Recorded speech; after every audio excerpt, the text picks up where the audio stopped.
और कल्पना करके देखना आप कि अगर आप जिसकी तैयारी कर रहे हैं उसमें अगर आपका नहीं होता है, तब आप क्या करेंगे? कौन सा रोजगार करेंगे? लोगों को कैसे फेस करेंगे?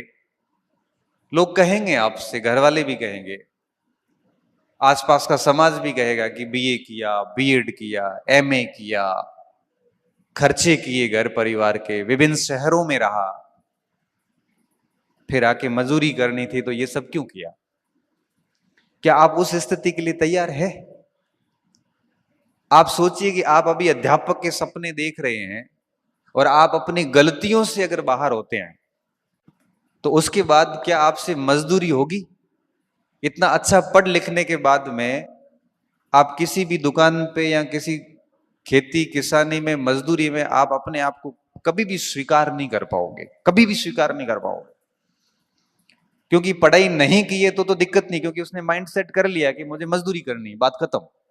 आपने तो बहुत ड्रीम देखे हैं, आपके परिवार ने भी आपसे ड्रीम देखे हैं, आपके समाज ने आपके ऊपर नजरें गड़ा रखी है कि कब फेल हो और इसके मजे लें। जब ऐसी स्थिति में आप अपनी गलतियों से अगर बाहर होते हैं, तो क्या आप 4 साल बाद की आपकी स्थिति को स्वीकार कर पाएंगे? आप सोचना कभी इन चीजों के ऊपर। आप डर जाओगे, वाकई में डर जाओगे कि अगर इन भर्तियों में सिलेक्शन नहीं होता है तो मैं करूंगा क्या? अगर आप बिजनेसमैन है तो टेंशन नहीं है, बिजनेस संभाल लेना। अगर आप बहुत बड़े कृषक के, जमींदार टाइप के, तो ठीक है, खेती किसानी संभाल लेना। अगर आप मध्यम वर्गीय गरीब परिवार से व्यक्ति है, तो सोचना कि बड़ा भविष्य को देखकर डर लगेगा कि यार क्या करेंगे फिर। लाखों की संख्या में बच्चों के फॉर्म आते हैं, पेपर टफ आने लग गए, कंपटीशन बढ़ गया, हर बच्चा तैयारी करता है, घर बैठे ऑनलाइन पढ़ता है, ऑफलाइन पढ़ता है, कोचिंग्स हो गई, सब चीजें हो गई। तो मैं सबसे पहली बात आपको ये समझाना चाह रहा हूं कि आपके पास में बहुत अधिक समय नहीं है, इसलिए ये मस्तिष्क में मत लाना कि और एक दो ट्राई करते हैं, एक बार और कर लेंगे, अभी अभी यूं ही कर लेते हैं। काम करना है तो लड़ाई आर पार की रखना, नहीं करना है तो छोड़ दो। 4-5 महीने रहे थे आर एस मेंस के, और गोविंद यार इतना सारा कैसे करेंगे, वैसे कैसे, तबीयत ठीक नहीं है। मैंने कहा तो जा जयपुर, जयपुर ही था। मैंने कहा केसरिया कर जाके वहां। केसरिया करने का मतलब है कि वापस नहीं आना है। यहां तो पास होंगे, यहां कोई जॉब पकड़ लेंगे, आर और पार की लड़ाई होती है। केसरिया करने का तो समझते हो ना? युद्ध में जब सेना के अंदर राजा केसरिया करता था, तो उसके बाद लड़ाई भी उस हिसाब की होती थी। फिर घंटे काउंट नहीं होते थे, फिर बस तलवार चलती थी, कितनी लाशें गिरी ये नहीं देखा जाता था। तो मैं स्टूडेंट को कहता हूं, जब इस कंपटीशन की लाइफ में आ गए हो, तब ये आधी अधूरी पढ़ाई वाला ढोंग मत करना, फिर रखना केसरिया ही। अब कहानी को बहुत अच्छे से सुखद समापन करके ही घर जाएंगे। ऐसा नहीं है कि वहां सब फेल हो गया हूं। और इतना कंपटीशन है नहीं मार्केट में जितना आपको लग रहा है, क्योंकि पिछले 10 साल की विभिन्न भर्ती परीक्षाओं की आप कट ऑफ देखना, डाउन होती जा रही है।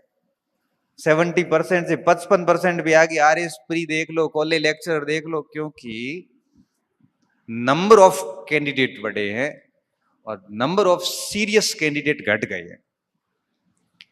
नंबर ऑफ सीरियस कैंडिडेट घट गए हैं, बच्चों में वो बात नहीं रही जो आज से 5-7 साल पहले हुआ करती थी। आज की जो जनरेशन है वो मोबाइल, विभिन्न सारे मोटिवेटर, किताबों की बहुत बड़ी दुनिया, उनमें इतनी फंस गई है कि वो कुछ नहीं कर पा रही, बस बैठी है चुपचाप। तो आपको इस चीज को लेके भी डरना नहीं है कि बहुत स्टूडेंट है, कोई फर्क नहीं पड़ता। मैं कहता हूं कि 2 साल में, अभी आपको बताऊंगा कैसे करना है। कोई स्टूडेंट 2 साल अगर अपने जीवन का 2 साल तरीके से दे देता है, तो भैया पोस्ट भले 2 हो या 3 हो, अपना काम कर जाता है। बाकी तो सब बहाने हैं कि सीटें बहुत कम है, फॉर्म बहुत ज्यादा है। भाई मैं तो ये कहता हूं कि सीटें कम है, फॉर्म ज्यादा है, आप 70% नंबर लाके तो देखिए, बाकी बातें छोड़ो। तो मेरे को तो 70% नहीं आ रहे हैं, तो तेरे को नहीं आ रहे, तो भाई गलती तेरी है ना, दुनिया को क्यों दोष दे रहा है? अभी फर्स्ट ग्रेड में पोस्ट कम आई तो कुछ बच्चे आए, सर सर सीट तो नहीं है। मैंने कहा सीट छोड़, अपन दूसरी बात करते हैं। मैंने कहा तू मुझे फर्स्ट ग्रेड की मार्कशीट में 290 नंबर ला के देगा? तो क्या हाँ सर, तो मैं सिलेक्शन ला के दूंगा, सीट भूल जा। थोड़ी देर में बोला साहब 290 थोड़ा आ जाए, 290 थोड़े मुश्किल है। हाँ थोड़ी मुश्किल है तो मजा कर, सिलेक्शन होना नहीं। सिलेक्शन भी चाहिए और नंबर भी नहीं आएंगे। क्यों नहीं आएंगे? मेरे 335 थे। मैंने कहा तेरे को तो 290 का ही तो कह रहा हूं, बहुत 390 थोड़ी कह रहा हूं। हाँ 290 कितने परसेंट होते हैं? 70% भी नहीं है। मैंने कहा 290 65% नंबर है। जब आप फर्स्ट ग्रेड के पेपर में 65% नंबर नहीं ला सकते तो क्यों राजपत्रित अधिकारी बनने का दावा कर रहे हो भाई? गलती किसकी है? गलती आपकी है। सीट मत देखिए, आप तो ये कहिए ना, मुझे आश्वस्त करिए कि सर मैं 70% नंबर ला के बताऊंगा आपको। इसलिए मैं कहता हूं कि आपके पास बहुत लिमिटेड टाइम है। ये बात दिमाग में बिठा देना कि आपके पास 10-20 साल नहीं है, महज 3 से 4 साल है। और एक व्यक्ति 2 साल में अपना जीवन सेट कर सकता है। आगे 50 साल की जो लाइफ है ना, वो बड़ी प्रतिष्ठित लाइफ है। बेरोजगारी अपने आप में एक अभिशाप है। व्यक्ति अपना बिना कोई अपराध किए हुए भी मुंह छुपाता है, बिना कोई गलती किए हुए भी 4 लोगों से सुनता है। तो इन 4 साल में इस कलंक को खत्म कीजिए, पहली बात तो ये। दूसरी बात, अब 4 साल का समय है आपके पास में। और एक और बात बताऊं, आप ये भी मत समझना कि हर दिन समान होता है। आज आपके पास में अवसर है, हो सकता है 2 साल बाद में नहीं होगा। कई बार क्या होता है कि हमारे पीछे जो सपोर्ट सिस्टम होता है वो टूट जाता है कई बार। और इतना अचानक से होता है क्योंकि इस पृथ्वी पे जो भी आया है उसको जाना है। और कई बार ऐसा होता है कि हमें पीछे फंड देने वाला व्यक्ति चला जाता है और ऐसी स्थिति आती है कि महानगर छोड़ के ढाणी में आना पड़ता है। तो अवसर मिला है तो इसको बहुत तरीके से भुनाना, इसके साथ में मजाक मत करना।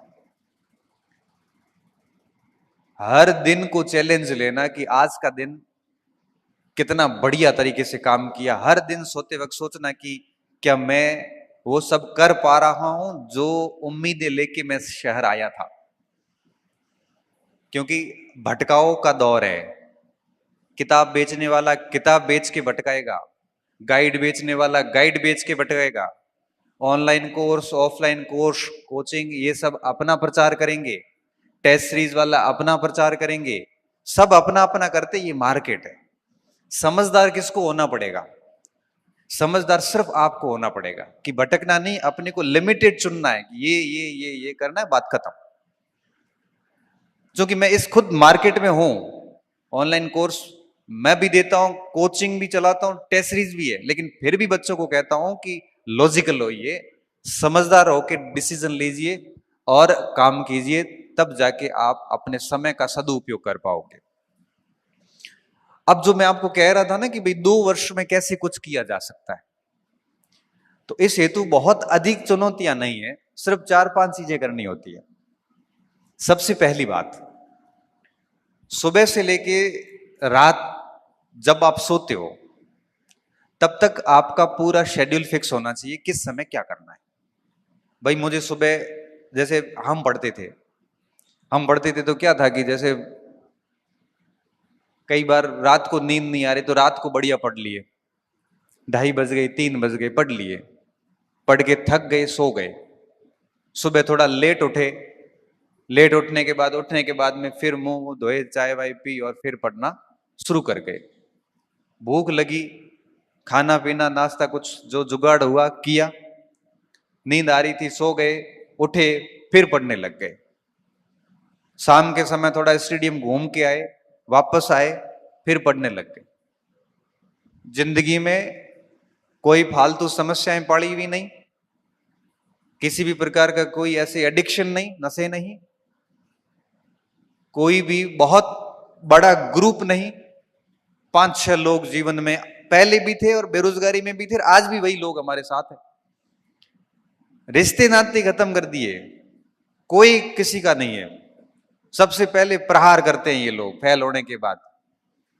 5 या 6 लोग रखते हैं जो ये हौसला देते हैं कि कोई बात नहीं, हम कर लेंगे, तू टेंशन मत ले।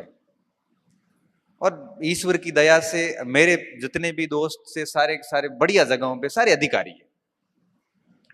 तो 5-6 लोगों का ग्रुप रखा, सुबह से शाम तक खुद को बिजी रखा, फालतू लफड़ों से दूर रखो और सिर्फ सरल जीवन जियो और सिर्फ काम पे ध्यान दो। आपके 2 ही मित्र होने चाहिए, किताबें, टेबल किताबें और खेल का मैदान। खेलने थोड़ा कूदने एक्टिविटी थोड़ा किया करो, भले किसी जगह जाके सड़क पे ही 2-5 किलोमीटर थोड़े घूम लिए 15-20 मिनट, क्योंकि कई बार थोड़ा घूमने से भी अच्छे विचार दिमाग में आते हैं। भाई 10 लोगों से बिना फालतू बात करने की बजाय 15 मिनट रोड पे टहलना ज्यादा अच्छा है।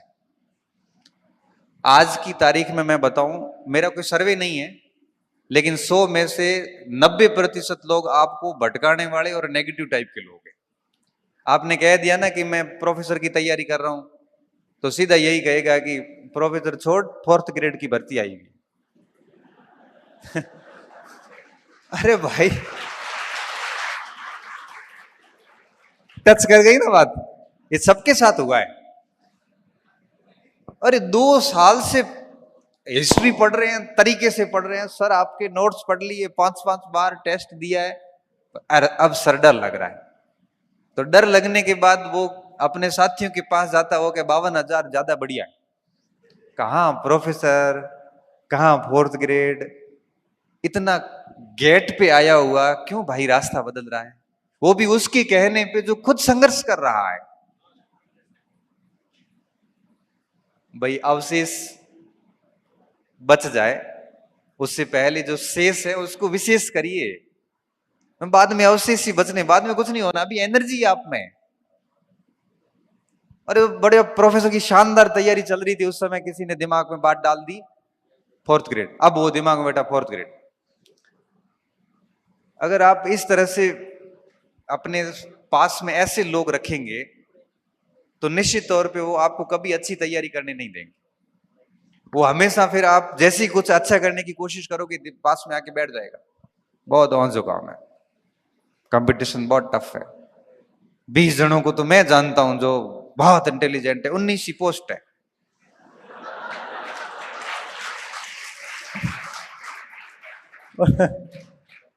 मतलब सारी लिस्ट तेरे से तय होगी पूरे राजस्थान में और कोई नहीं होगा।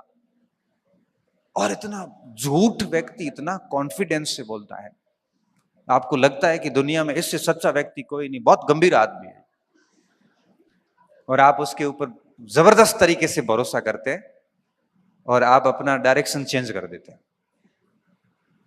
इसलिए कहता हूं कि ऐसे लोगों के साथ रहने की बजाय अकेले रहो, वो ज्यादा बेहतर है। अकेले रहोगे तो बढ़िया कर पाओगे, नहीं तो ऐसा व्यक्ति रखो जो आपसे 20 हो, 18 नहीं हो। उनके साथ रहोगे तो हमेशा लगेगा कि मुझे इनसे ये सीखना है, मुझे अब इनसे ये सीखना है, अब ये चीजें मुझे मुझे इनसे और सीखनी है। अब हर दिन आपको टारगेट मिलेगा कि इस आदमी से मैं कितना सीखूं कि मैं सीखते सीखते सीखते पूर्ण हो जाऊंगा एकदम से। ऐसे व्यक्ति पास में रखिए आप, क्योंकि अगर आप चाहते हो कि जीवन की कहानी 2-3 साल में ये बेरोजगारी का दंश खत्म करना है, तो बहुत बढ़िया लोग पास में रखिए, क्योंकि बहुत कुछ डिपेंड करता है कि आप किसके साथ हैं। सुरेंद्र जी कह रहे थे थोड़ी देर पहले कि मेरी 49, गोविंद की 90+ स्टेट मेरिट में था। बहुत सही बात है, बहुत ब्रिलियंट स्टूडेंट रहा है, और मैं मेरे परिवार में सबसे कमजोर स्टूडेंट है। मेरा रियल छोटा भाई है, ऐसा ऐसी बात नहीं, 8 साल छोटा है। और मेरे घर में भी किसी को डाउट नहीं था इसको लेके कि भाई इतना इंटेलिजेंट है तो अपना काम कहीं ना कहीं बढ़िया कर लेगा। मेरे साथ समस्या ये थी कि मैं 5-7 बार पढ़ता हूं तब जाके एक चीज याद होती, मन ही मन में सोचता हूं कि बाबर का बेटा हुमायूं था, बाबर का बेटा हुमायूं, तब जाके मेरे को बाबर का बेटा हुमायूं था याद रहता। नहीं रहता, सच में नहीं रहता था। बहुत बहुत बिलो द एवरेज स्टूडेंट रहा हूं मैं। और ऐसा नहीं था कि कोई रोल आवारा, ऐसी आदतें भी गलत नहीं थी। उसके बावजूद भी खूब मेहनत करने के बाद मेरी परसेंटेज नहीं बने, क्योंकि औसत बुद्धि का स्टूडेंट था। लेकिन जब मैं गांव से जब बाड़मेर आया, तो बाड़मेर आने के बाद में क्या होता है, मैं कितना सौभाग्यशाली व्यक्ति हूं, क्योंकि भगवान क्या है कि सबको कुछ न कुछ खूबी के साथ कमी भी देता है और कमी के साथ खूबी भी देता है, सब देता है। बहुत ब्रिलियंट है, वो अधिक समय बैठ नहीं सकता, उसके अंदर से ऐसी हालत खराब होती है उठ के चला जाएगा। बहुत कमजोर है, वो बैठता बहुत है, उसको याद थोड़ा कम होता है। ये दोनों में बराबर चीजें दी हुई है। अब मैं जब शहर आया, तो शहर आने के बाद में देखो मुझे संयोग से कितने अच्छे लोग मिलते हैं, यूं ही अनायास ही मिल जाते हैं स्टेडियम में, पार्क में। और धीरे धीरे धीरे मेरा एक अलग ग्रुप बनता है। और सारा ग्रुप कौन, जो यूपीएससी दे रहा है, कोई असिस्टेंट कमांडेंट दे रहा है, कोई कमांड डिफेंस सर्विस दे रहा है, कोई सिविल सर्विस दे रहा है। मेरे लिए सारा नया, फराटेदार इंग्लिश बोल रहे हैं, हिंदी में वैश्विक मुद्दों पर डिस्कस चल रहा है। सब अपने अपने रजिस्टर, बिल्कुल फॉर्मल ड्रेस में, क्योंकि कई तो लगे हुए थे ऑलरेडी, इंटरव्यू की ड्रेस पहने हुए, शानदार। मैंने कहा क्या व्यक्तित्व है ये। पहले दिन देखा रघुनाथ बिश्नोई को, देखा, मैंने कहा क्या लड़का है ये, इतनी तो शानदार बात रखता है, इंग्लिश में भी हिंदी में भी, उतनी बढ़िया ड्रेसिंग सेंस, बिल्कुल लूज टॉक नहीं, टू द पॉइंट बोलना, कोई फालतू की बात नहीं। हर दिन सोचता था यार इसका कुछ परसेंटेज भी बन जाऊं ना तो अपना जीवन सेट है। और जब उन लोगों को देखा ना, तो पहले जो साथ में थे ना, तब लगा कि ओ, उनसे दूर होना फायदेमंद है। और धीरे धीरे उन लोगों से दूर होते गए और इन लोगों के करीब जाते गए, स्वार्थ से। स्वार्थ ये था कि कुछ अच्छा कर लेंगे। उनके साथ रह रह के सपने भी बड़े देखने शुरू कर दिए, पढ़ना कैसे ये भी पता चल गया। कल ही मैं रघुनाथ से बात कर रहा था, मैंने कहा यार एक बात बता, कि मैं अभी 14 अप्रैल को जोधपुर गया था, डॉक्टर भीमराव अंबेडकर जयंती के अवसर पर मैं यूनिवर्सिटी के अंदर रिसोर्स पर्सन था। सुरेंद्र जी वहीं थे, बड़े बड़े प्रोफेसर आए हुए थे, मैं सबसे जूनियर व्यक्ति था वहां पे। और सुरेंद्र जी उस समय मेरी चेहरे की सिकन को पहचान रहे थे कि आज पहली बार बंदा एकदम मायूस बैठा है। बाकी मैं ऐसे मंचों पे मायूस होता नहीं हूं। मायूस क्यों? क्योंकि जो विद्वान बोल रहे हैं, इतना तगड़ा बोल रहे हैं कि ये 14 अप्रैल की बात है, 5 दिन पहले की। मैं अंदर ही अंदर कॉन्फिडेंस हो गया, यार क्या ज्ञान है इनका। मैं यूं ही फालतू हवा में ही बैठा हूं, मतलब बात यही है कि मैं हवा में हूं। मैंने सबको सुना, मैंने मेरी तरफ से भी जो बात रखनी थी मैंने रख ली। और मुझे पता है कि मैं उनकी कुछ परसेंटेज भी बात नहीं रख पाया हूं। घर आया, मैं सोचने के लिए मजबूर हुआ। मैंने रघुनाथ को सुबह फोन किया 15 तारीख को। अभी मैं आपको नई बात बताता हूं। मैंने कहा रघुनाथ एक बात बता। अब रघुनाथ और हम कहते 17-18 साल से साथ हैं। मैंने कहा मैंने भी खूब पढ़ा है डॉक्टर अम्बेडकर को, और उन्होंने भी खूब ही पढ़ा होगा। क्या ऐसा कारण है कि उन्होंने इतनी बढ़िया बात रखी तो मैं रख नहीं पाया? क्योंकि देखा 3 चीजें होती है, तुम ऐसी टेंशन मत ले, 3 बातें होती है। ये KEE फॉर्मूला काम करता है। देखो वो एज इट इज ऐसे ही बोल रहा है। मैंने कहा क्या? तो मैं समझाता हूं तुझे। सबसे पहले नॉलेज गेन करना पड़ता है। के अब बेटा तेरा नॉलेज है 12 साल का, उनका नॉलेज है 40 साल का, ज्यादा किसके पास है? उनके पास। दूसरी बात, ए एनालिसिस। तूने एनालिसिस कितना किया है? 5 साल। वो एनालिसिस कर रहे हैं 30 साल से। और तीसरा एक्सपीरियंस। तेरे पास कितना है? मैं पहला ही है।